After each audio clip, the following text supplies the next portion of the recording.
Ma mère sortait avec mon ex, en secret. Le jour où j'ai compris que ma mère me mentait, ce n'est pas à cause d'un message, ni d'un appel suspect, mais à cause d'un parfum. Le même parfum que portait mon ex, celui que je reconnaîtrais entre mille. Et ce jour-là, cette odeur était dans la chambre de ma mère, incrustée dans les draps, flottant dans l'air comme une vérité que je n'étais pas prête à affronter. Et à cet instant précis, j'ai senti mon estomac se retourner parce que je savais, sans encore vouloir l'admettre, que quelque chose de grave venait de se briser en moi.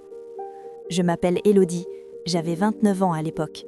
Je sortais d'une rupture douloureuse avec Thomas, un homme avec qui j'avais partagé 4 années de ma vie. 4 années intenses, pleines de projets, de disputes, de réconciliations. Et quand il est parti, il m'a fait sans explication claire, me laissant avec un cœur en miettes et cette impression humiliante d'avoir été trop ou pas assez. Alors, comme beaucoup de gens perdus, je suis retournée chez ma mère, Claire, pensant y trouver un refuge, un endroit sûr, une présence maternelle pour recoller les morceaux. Et au début, tout semblait normal. Elle me laissait ma chambre d'adolescente, me préparait à manger, m'écoutait pleurer sans trop parler. Mais quelque chose clochait. Elle sortait souvent le soir, recevait des appels tardifs, raccrochait dès que j'entrais dans la pièce. Et je mettais ça sur le compte de mon hypersensibilité post-rupture, jusqu'à ce fameux jour où je suis entrée dans sa chambre pour chercher un chargeur et où cette odeur m'a frappée de plein fouet. Le parfum de Thomas, celui que je lui avais offert pour son anniversaire. Et là, j'ai senti une peur sourde m'envahir. Pas une peur panique, mais une peur froide, lucide, celle qui te dit que tu ne vas pas aimer ce que tu vas découvrir. Les jours suivants, les indices se sont multipliés. Un t-shirt qui n'était pas à elle, un sourire nerveux quand je prononçais le prénom de Thomas, une tension palpable entre nous. Et un soir, incapable de continuer à faire semblant, je lui ai demandé si elle voyait quelqu'un. Elle a hésité, baissé les yeux, puis répondu oui.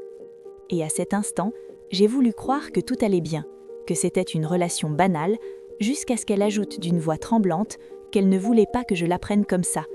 Et quand je lui ai demandé comme quoi, elle a prononcé son nom, Thomas, et le monde s'est arrêté de tourner. Je n'ai pas crié, je n'ai pas pleuré, je suis restée figée, incapable de respirer correctement, parce que comprendre que ton ex t'a remplacé fait déjà mal, mais comprendre que la personne qui t'a remplacé est ta propre mère, c'est une douleur qui ne rentre dans aucune case.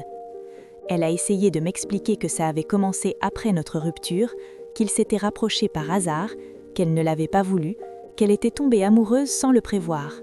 Mais chaque mot sonnait creux, parce que pendant des mois, elle m'avait regardé souffrir en sachant exactement pourquoi. Elle m'avait consolée en cachant la vérité, elle avait partagé des repas avec moi en partageant aussi mon ex. Et le pire n'a pas été leur relation, mais le fait de comprendre qu'ils avaient construit quelque chose en m'effaçant complètement, comme si je n'avais jamais existé. Thomas ne m'a jamais appelé pour s'expliquer, jamais écrit, comme si mon silence lui convenait parfaitement. Et ce soir-là, j'ai fait ma valise et je suis partie, pas dans un élan de colère, mais dans un instinct de survie, parce que rester aurait fini de me détruire.